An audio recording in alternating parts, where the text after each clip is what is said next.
তোমরাও যদি আমার মতন এরকম সুন্দর ডল কেক বানাতে চাও বাড়িতেই, তো তার জন্য পুরো ভিডিওটা দেখতে থাকতো। আমি নিয়েছিলাম 3টে ডিম, সেটাকে ভালোভাবে ভেঙে ব্লেন্ডারে বিট করে নিতে হবে ফার্স্টে। আমি প্রায় কিছুক্ষণ এগ আর পাউডার সুগারকে ভালোভাবে বিট করে নিয়েছিলাম, প্রায় 3-4 মিনিটের মতন। তো তোমরা হ্যান্ড ব্লেন্ডারের সাহায্যে এভাবে বিট করে নেবে। দেন দিয়ে দেবে 1/2 কাপ রিফাইন্ড অয়েলটাকেও ভালো করে বিট করে তাতে দিয়ে দিয়েছিলাম 1/2 কাপ দুধ, সেটাকেও ভালো করে বিট করে নিতে হবে। দেন দিয়ে দিয়েছিলাম ময়দা 1/2 বাটি, দিয়েছিলাম বেকিং সোডা, বেকিং পাউডার, আর দিয়ে দিয়েছিলাম একটু এসেন্স। তো ভালোভাবে আগে মিক্স করে নিতে হবে। মিক্স করে দেন এসেন্সটা আমি অ্যাপ্লাই করেছিলাম। তোমরা যে ফ্লেভারের কেক বানাতে চাও সেই ফ্লেভারের এসেন্স দিয়ে দেবে। দেন আমি যে ডল কেক বানাবো সেই ডল কেকের মোল্ড নিয়েছিলাম। মোল্ডে ভালোভাবে ব্যাটারটা দিয়ে এইভাবে ট্যাপ করে নিতে হবে যাতে উপরে বাবলস না থাকে। দেন আমি হাঁড়িটাকে আগে থেকে প্রিহিট করে রেখেছি, আর গ্যাসটা কিন্তু লো ফ্লেমেই রাখবে। দেন ওখানে ভালোভাবে যখন হিট হয়ে যাবে একটু ঢাকা দিয়ে কিছু থালা চাপা দিয়ে আমি ক্রিমটা বিট করে নেব।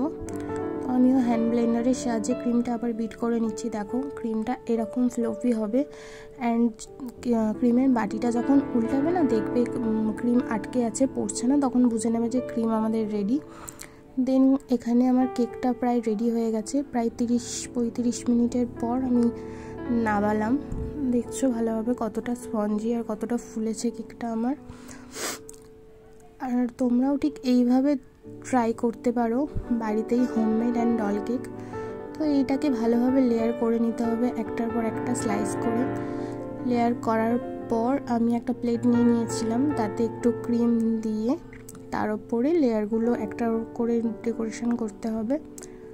আর খুবই ইজি, বাড়িতে ট্রাই করে দেখতে পারো তোমরা। তো আমি কেকটা একসাথে 4টের মতো লেয়ার করেছিলাম। তো তোমরা চাইলে 5টাও লেয়ার করতে পারো, কারণ যতটা লেয়ার করবে ততটা কেকটা একটু উঁচু হবে। তো কেকের হাইটটা ঠিকঠাক রাখার জন্য আমি 4টে থেকে 5টা লেয়ার করেছিলাম মেবি। তো পুরো ভিডিওটা দেখতে থাকো কেমন লাগছে কেকটা। আর খুবই ইজিলি কেকটা বাড়িতে বানিয়ে নিতে পারবে, এমন কোনো ব্যাপার না। ক্রিমটা ভালোভাবে দিয়ে ডেকোরেট করতে হবে। দেন আমি নজলের সাহায্যে রোজ করে নিয়েছিলাম একটু ফ্লাওয়ার করে। খুবই ইজি আর খুবই তাড়াতাড়ি হয়ে গেছিলো, কোনো সময় লাগেনি সেরকম। আর তোমরা যদি আমার ভিডিওটা দেখতে থাকো তার জন্য আমার চ্যানেলটাকে সাবস্ক্রাইব করে দিও, আর ভালো লাগলে একটা লাইক করে দিও অ্যান্ড কমেন্ট করে দিও।